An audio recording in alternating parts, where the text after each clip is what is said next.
The traditional way that trusts were written,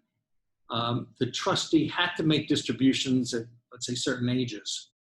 More recently, we've come to the conclusion that it's better from an asset protection standpoint to allow the beneficiary to decide when they want to take out the money. The trust can specify, for example, that at age 35, 40, and 45, the beneficiary will have the right, but not the duty, to withdraw money from the trust. And if the money is kept in trust, or while it's kept in trust, that money is protected from the beneficiary's creditors and bad marriages and just about anything else. And if they have access to it, but they choose not to take it out, then they are protecting those assets that they elected to leave it in the trust for the moment from their own creditors and potential spouses. So when we write trust agreements, we write it so that the trustee doesn't have to distribute the money at certain ages, but the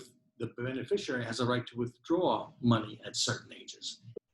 If the child gets into an automobile accident, is at fault,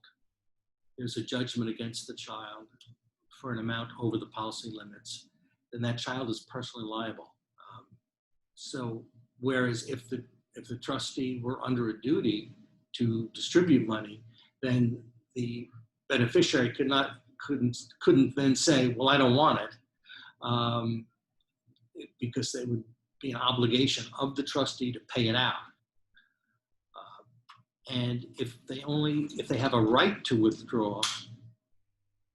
money, but they don't have to, it's within their discretion, and the trustee doesn't have to distribute money to them, and the trust was set up by the parent, not by that child, then if all those things come together, then that money is protected from the creditor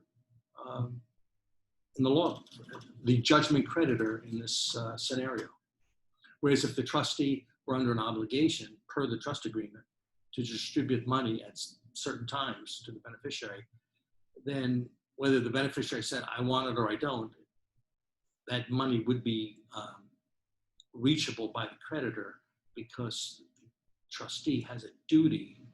to distribute that money.